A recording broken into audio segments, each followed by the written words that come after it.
If you want to stop depending on a paycheck, you first have to understand what a paycheck really is.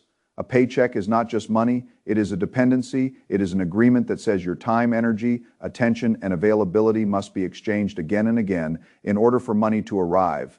If you stop showing up, the money stops. If your health changes, the money may stop. If the company changes, the money may stop. If the economy changes, the money may stop. Most people do not think about that clearly because the system trains them to treat a paycheck as safety. But a paycheck is only safe while the machine that pays it continues to want you, need you, and afford you. Investment income is different. It does not mean there is no risk. There is always risk. But the source of the income is different. Instead of your labor producing cash every 2 weeks, your capital produces cash because it owns or finances assets that other people use. That is the key transition, from labor producing income to assets producing income. If your job pays you $80,000 a year and your life requires $80,000 a year, then the math is simple. To leave that job without changing your lifestyle, you need your assets to produce roughly that amount of annual income. Most people hear that and immediately think it is impossible. It is not impossible, but it is not fast and it is not easy. That is the part people must respect. Financial freedom is not created by a motivational quote, a hot stock tip, or a weekend decision. It is created by building a system in which money moves from your labor into assets, and those assets begin sending cash back to you. At first, the cash is small. Then, if you continue, it grows.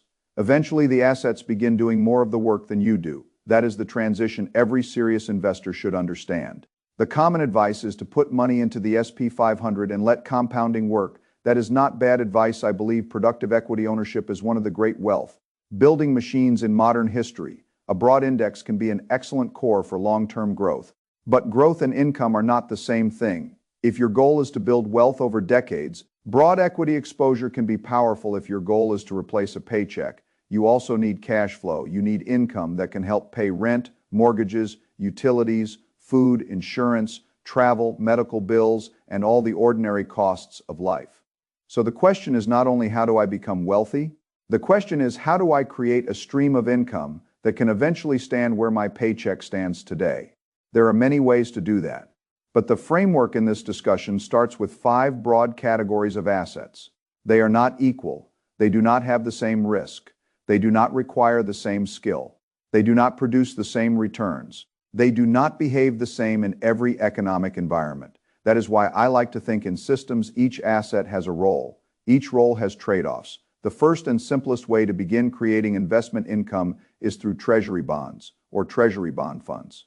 When you buy a treasury security, you are lending money to the United States government. In exchange, the government promises to pay you interest and return your principal according to the terms of the security. This is one of the simplest income mechanisms in the financial system. You lend money, you receive interest. The risk is generally considered low because the United States government has the power to tax and the Federal Reserve has the capacity to support the financial system. If the United States government were unable to pay its obligations in a normal way, the problem would be much larger than one investment account. It would be a global monetary event. That is why treasuries are often treated as close to the safest dollar-denominated asset.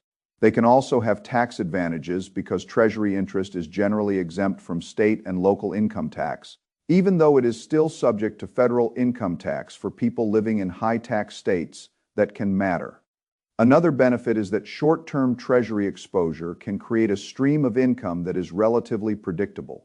Treasury ETFs that hold very short-term bills can pay distributions monthly, which makes them feel more like an income stream than a traditional bond that pays semi-annually.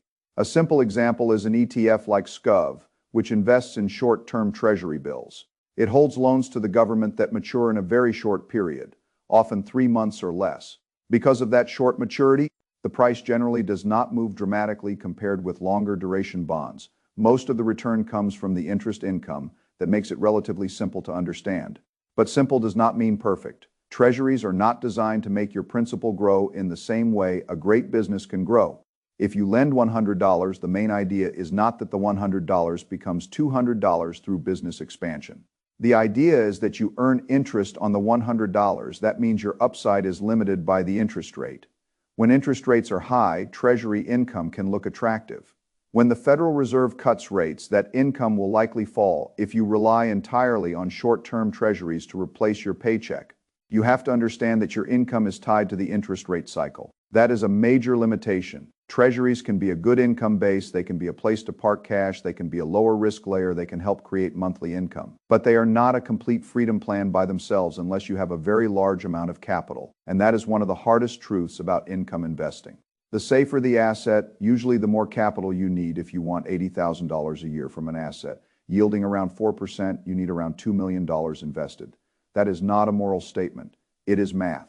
If you want more income from less capital, you usually have to accept more risk, more work, less liquidity, or more complexity. There is no way around that. It is the first principle of income investing. The next category is dividend, paying ETFs. This is where you begin moving from lending money to owning pieces of businesses that distribute part of their profits to shareholders. A company like McDonald's can earn billions in profit after reinvesting in the business, paying expenses and managing capital needs. The company may return some of those profits to shareholders as dividends. If you own shares, you are entitled to your share of those distributions. That is the basic mechanism. The problem with buying one company is concentration risk. If the company makes bad decisions, takes on too much debt, loses customers, faces disruption, hires poor leadership, or suffers a permanent decline, the dividend can be cut. Worse, the stock price can collapse. Then you lose both income and capital. That is why many people use dividend ETFs. An ETF is a basket. Instead of owning one dividend stock, you own many. The fund can hold dozens, hundreds, or sometimes more companies. If one company fails, the whole portfolio is not destroyed. The ETF can rebalance. It can remove weaker holdings and replace them according to its rules. This does not eliminate risk. It diversifies it. That is important. Dividend ETFs can still fall. They can underperform, their dividends can fluctuate, the businesses inside them can struggle. Higher yields can sometimes mean higher risk, but the work required from the investor is much lower than researching every individual dividend stock. This is the trade-off. Less control, more diversification. One type of dividend ETF focuses on companies with long histories of paying and increasing dividends. A fund like Noble, for example, gives exposure to S&P 500 dividend aristocrats. These are companies that have not only paid dividends but increased them for many years, often 25 years or more. That kind of dividend history can signal durability. It does not guarantee the future, but it shows that the company has survived multiple cycles while continuing to return cash to shareholders. The yield may not be extremely high, but the quality of the dividend history can matter more than the size of the yield. Another dividend ETF category is broader high dividend US exposure. A fund like SAG is often discussed because it focuses on U.S. companies with strong dividend characteristics and has historically appealed to investors seeking both income and quality.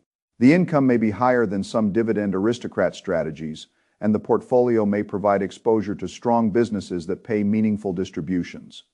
Again, the principle is not that one ticker is magical. The principle is that dividend income should come from good assets, not just high yields. This is where investors often make a mistake. They chase the largest dividend number. That is dangerous. A 9% or 12% yield means nothing if the asset behind it is deteriorating. If the business is weak, the dividend may be cut. If the dividend is cut, the stock can fall, the income disappears, and the capital base declines. Income investing is not about grabbing the highest payout. It is about buying assets that can sustain and ideally grow the payout. A lower yield from a strong asset can be better than a high yield from a weak one. That is a very important principle. There are also international dividend ETFs. This matters because not all income opportunities are in the United States. Some overseas companies pay attractive dividends. Some foreign markets trade at lower valuations. Some countries may offer higher yields because their markets have different payout cultures, different growth profiles, or different investor bases. Funds like VIMI or IDV can provide exposure to international dividend-paying companies. These may offer higher yields than some U.S. funds, but they also bring additional risks. Currency risk, political risk, accounting differences, different economic cycles, different regulatory systems, potentially less stability than the U.S. market. That does not make them bad. It makes them different. International dividend exposure can be useful because it diversifies the income source away from one country and one currency. But it should be sized with an understanding that foreign markets do not behave exactly like U.S. markets. Then there are real estate ETFs and REITs. A REIT is a real estate investment trust. It gives investors exposure to real estate without directly buying property. A REIT may own apartments, offices, hotels, industrial buildings, retail centers, data centers, storage facilities, or other real estate assets. There are also mortgage REITs, which invest not in the property itself, but in mortgages or mortgage-related assets. The distinction matters. Equity REITs own buildings. Mortgage REITs own or finance debt tied to real estate. They can have very different risk profiles. A fund like VNQ gives broad exposure to real estate REITs. A fund like RM can provide exposure to mortgage REITs. Mortgage REITs may show higher yields, but those yields often come with much more volatility and interest rate sensitivity. Again, the principle is the same. Do not be seduced by the income number alone. Ask what owns the income, what are the assets, how stable are the cash flows, how much debt is involved, what happens if rates rise, what happens if property values fall, what happens if tenants cannot pay, what happens if refinancing becomes more expensive. Real estate income can be attractive, but the structure matters. The goal is not just to receive a distribution this month. The goal is to own an asset base that can keep producing income across cycles. That is where many income investors fail. They focus on the cash coming in and ignore the balance sheet, the asset quality, and the cycle. Income without durability is a trap. The third category is direct real estate ownership. This is more advanced because it is not only an investment, it is often a small business. If you buy a rental property, you are buying a physical asset that can produce rental income. A tenant pays rent. That rent is used to pay property taxes, insurance, maintenance, property management, vacancies, repairs, and debt service. If there is a mortgage, what remains is your cash flow. When done properly, real estate can create steady income. It also has other advantages. You own a hard asset. You own land, structures, windows, roofs, plumbing, electrical systems, and location.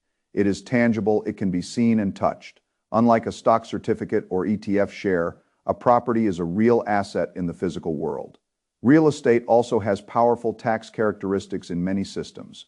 In the United States, depreciation can reduce taxable income. The tax code recognizes that the building wears down over time, even if the market value of the property rises. Ordinary and necessary expenses tied to operating the property can also be deductible. This can make real estate income tax efficient when structured properly. But this is also where people get into trouble because they hear about cash flow appreciation, leverage, and tax benefits, and they underestimate the work. Real estate is not passive in the simple way people imagine. Even if you use a property manager, you are still responsible for the asset, the financing, the insurance, the repairs, the tenant risk, the local market, the tax filings, and the long-term capital needs. A property can have vacancies. A tenant can damage it. A roof can fail. Insurance can rise, property taxes can rise, interest rates can change, a neighborhood can weaken, local laws can change, financing can become harder. This does not make real estate bad. It makes real estate a serious business. If you buy a property for $200,000 and rent it for $2,000 a month, the top-line rent may look good, but that is not the number that matters. You have to subtract expenses, property taxes, insurance, maintenance, management fees, vacancy reserves, repairs, capital expenditures. Only after those costs do you see the net operating income. If the property produces $10,000 a year after operating expenses on a $200,000 purchase, that is a 5% return on the all-cash cost.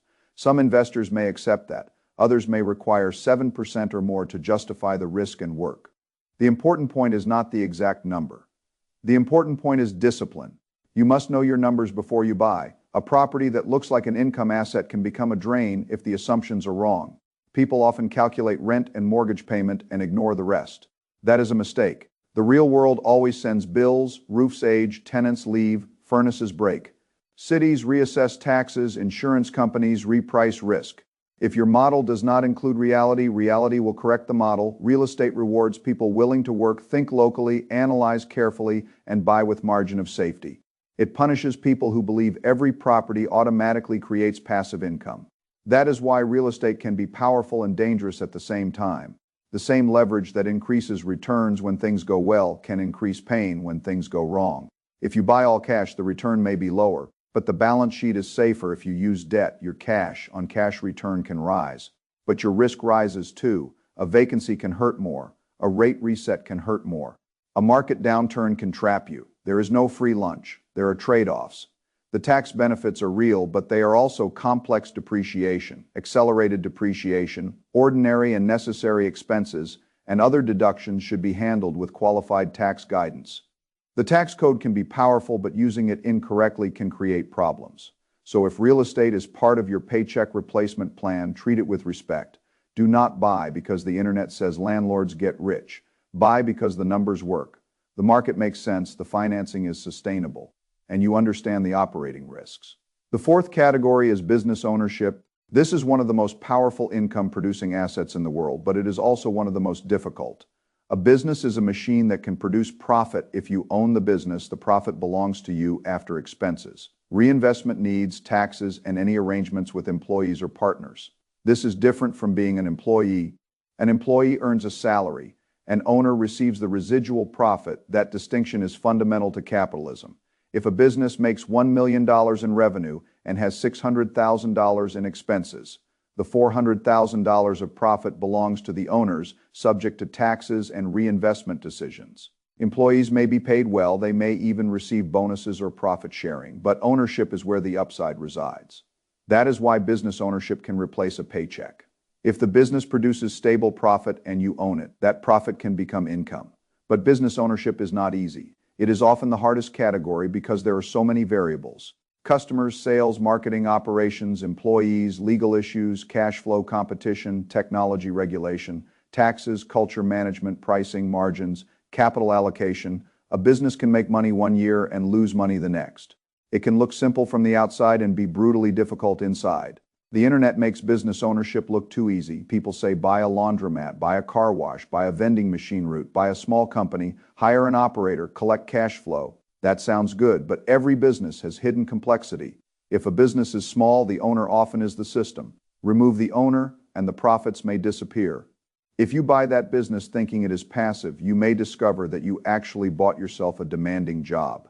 That does not mean buying a business is bad. It means you have to know whether you are buying an asset or buying work. If you start a business, you need to accept that it may require years of effort. If you buy a small business, you may have to operate it, improve it, systematize it, and eventually hire people to replace you if you want a truly passive business investment. You usually need much more capital and a strong management team already in place. That is why business ownership has a wide range of outcomes. It can produce extraordinary income and wealth. It can also consume capital, time, and emotional energy. For the right person, it can be the best path. For the wrong person, it can be a trap. The key question is whether you are willing to do the work and whether you understand the industry.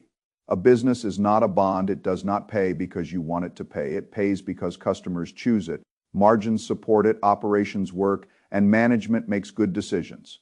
If you want business ownership to replace your paycheck, you need either operating skill, capital, or both. Sometimes you can build the skill and later use capital. Sometimes you can bring capital and partner with operators. Sometimes you can acquire a business and grow into the operator role, but the principle is unchanged. Profit flows to ownership, and ownership requires responsibility.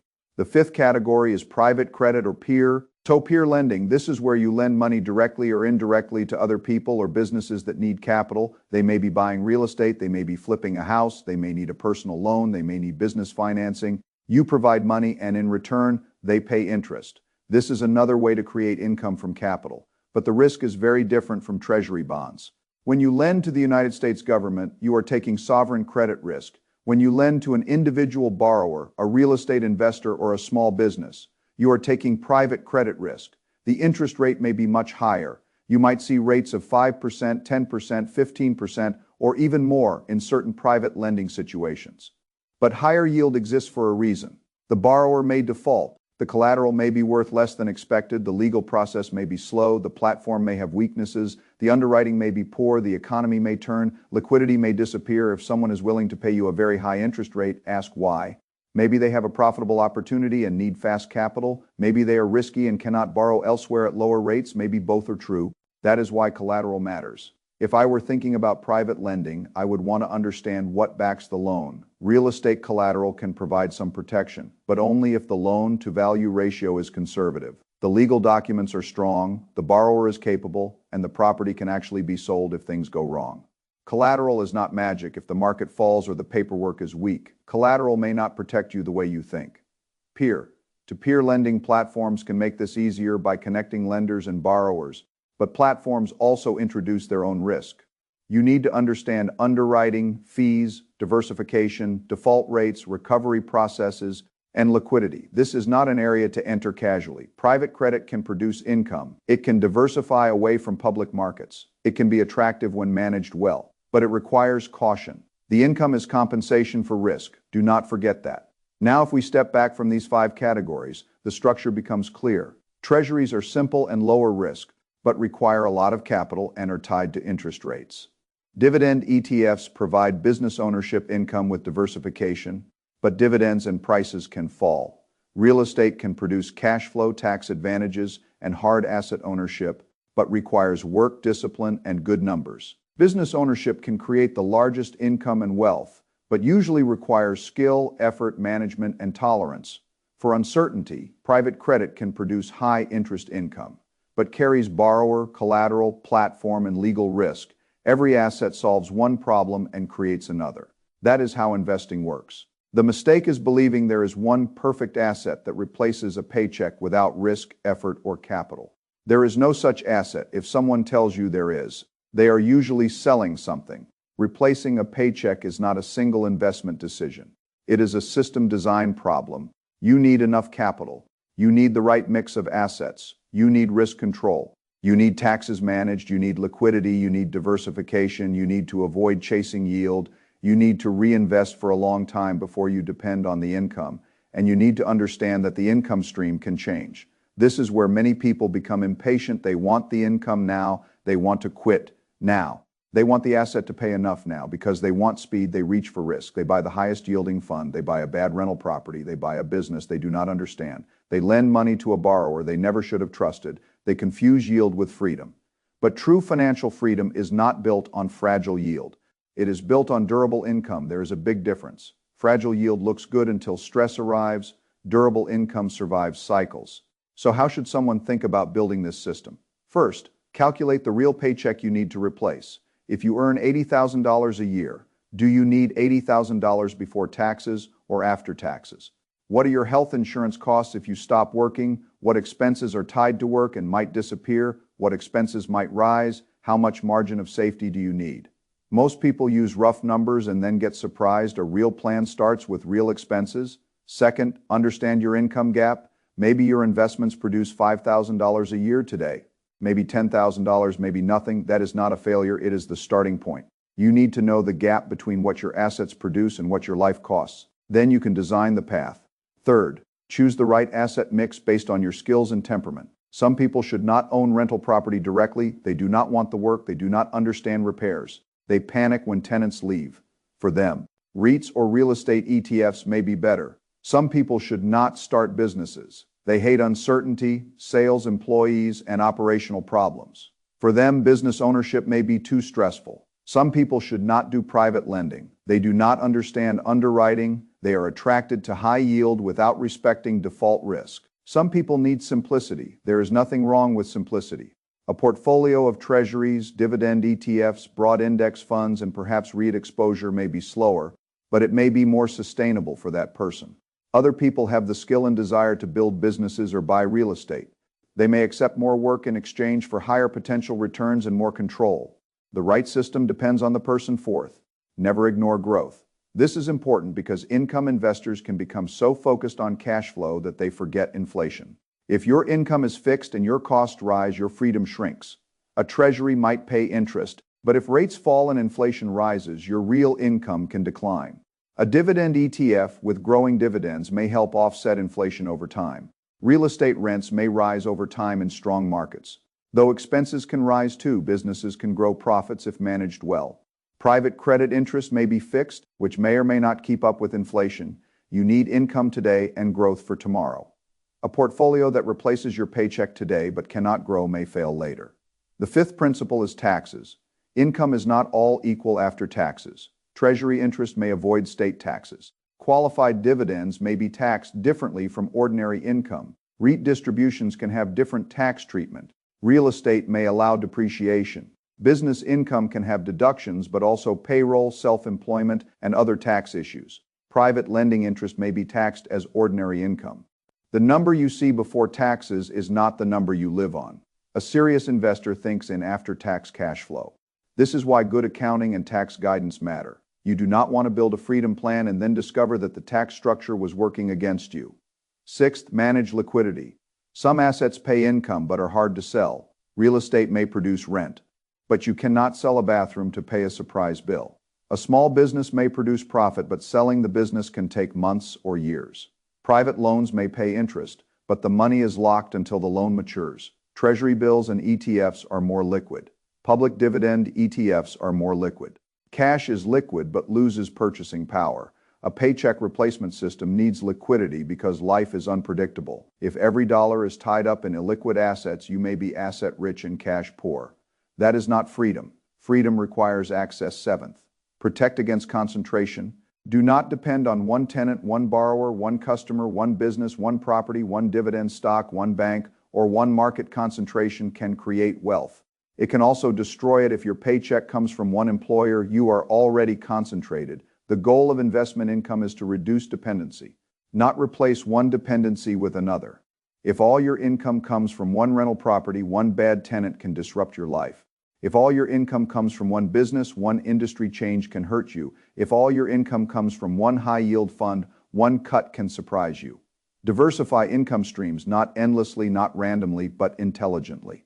Eighth, reinvest before you rely. This is one of the most important parts. When your assets first produce income, the temptation is to spend it. That feels rewarding. But if you spend all the early income, the system grows slowly. In the accumulation phase, reinvesting the income can accelerate the process. Dividends buy more shares. Interest buys more assets. Real estate cash flow can build reserves or fund the next deal.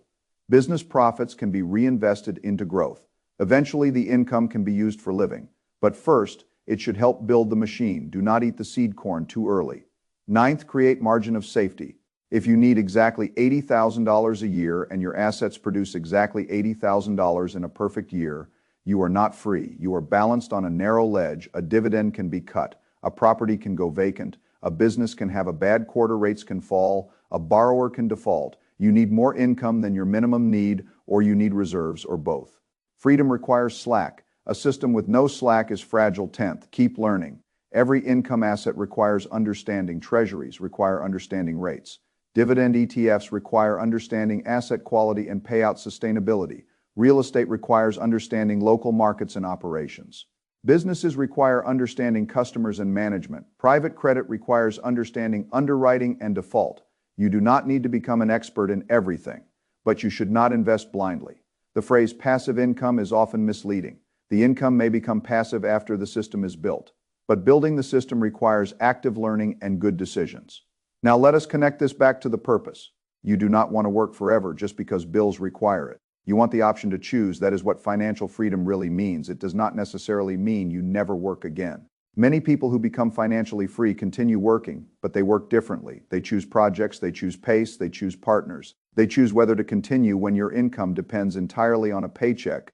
Your choices are narrower when your assets produce income. Your choices expand. That is why replacing a paycheck is not only a financial goal, it is a life design goal. But the path must be honest. If you make $80,000 a year and want to replace it safely with low risk income, you need a very large capital base. If you do not have that capital base yet, you need to build it through saving, investing, increasing income, reducing expenses, and reinvesting. There is no shortcut that eliminates the need for capital or skill. You can increase returns by taking more risk or doing more work. Real estate and business ownership can accelerate the process, but they demand more from you. Private lending can pay more, but defaults are real. Dividend ETFs can help, but markets fluctuate. Treasuries can provide stability, but yields change. That is the system. Capital, risk, work, liquidity, taxes, and time are always connected. If someone promises high income, low risk, no work, full liquidity, and fast results, be careful. Those combinations rarely exist. A serious plan accepts trade-offs and chooses them deliberately. For many people, the path might start with treasuries or a treasury ETF to understand interest income, then dividend ETFs to understand business income, then perhaps REITs or real estate ETFs to understand property-linked cash flow, then direct real estate if the person has the desire and skill, then business ownership or private credit only if the person is ready for more complexity. That sequence makes sense because it moves from simpler to harder, but it does not have to be everyone's sequence. A person who already owns a business may focus there first. A person who understands real estate may start with property. A person who values simplicity may stay with ETFs. A person with large capital and low risk tolerance may use treasuries and high-quality income funds. The point is not to copy someone else's path. The point is to build a system that fits your reality. Now, the reason institutions benefit from financial uneducation is that people who do not understand money stay dependent. They leave cash idle, they borrow badly, they chase yield, they sell in panic, they pay high fees, they confuse gross income with net income, they buy assets without understanding risks. They think a paycheck is the only way to live. The less people understand assets, the more they depend on wages and institutions. The more they understand assets, the more they can redirect their savings into systems that pay them. This does not happen overnight, but it happens. You begin by seeing your paycheck differently. Instead of seeing it only as money to spend, you see it as fuel to buy assets. Every dollar can be consumed or converted. Consumed dollars disappear into lifestyle. Converted dollars become ownership, lending power, or productive capital. That is the deepest shift. The goal is not to hate work. The goal is to stop being financially trapped by it. At the beginning, your job funds your life and your investments. Later, your investments fund more investments. Eventually, your investments can fund your life. That is the progression. Job income, asset accumulation, income reinvestment, income growth, paycheck replacement, optional work. Most people stop at the first stage. They earn, spend, earn, spend, earn, spend. They may save something, but they do not intentionally build income, producing assets. Then they wonder why they still need the paycheck decades later. The system they built requires it. If you want a different result, you need a different system. Treasuries can be one piece. Dividend ETFs can be one piece. Real estate can be one piece. Business ownership can be one piece. Private lending can be one piece. But the real asset is the system that connects them. The system says that every year, more of your income comes from assets and less of it depends on you physically showing up. That is the direction. Do not rush it. Rushing creates mistakes. A bad rental property can set you back. A bad business acquisition can consume years. A bad private loan can destroy capital. A high-yield trap can reduce both income and principal. Even simple assets can disappoint if you misunderstand them. Move deliberately. Learn each layer. Start with what you understand. Increase complexity only when your skill increases. And always remember that income investing is not about looking rich. It is about becoming less fragile. A person with a high salary and no assets is fragile. A person with modest expenses and several income producing assets is stronger. A person whose income comes from many durable sources is even stronger. That is the goal, not luxury. Resilience, because once your assets pay your bills, you are no longer forced to sell your time under pressure. You can choose, and choice is the real dividend. The 5 assets are simply tools. Treasuries teach you that capital can lend and earn interest. Dividend ETFs teach you that businesses can share profits with owners. Real estate teaches you that hard assets can produce rent and tax advantages when bought. Well, business ownership teaches you that profit flows to those who own the machine. Private credit teaches you that money can become a lender, but only if risk is understood together. They show the same principle from different angles. Money can work, but money works only when it is placed into a structure that produces value for someone else. The government pays interest because it uses your capital. Companies pay dividends because they earn profits. Tenants pay rent because they use property. Businesses pay owners because customers buy products or services. Borrowers pay interest because they need capital.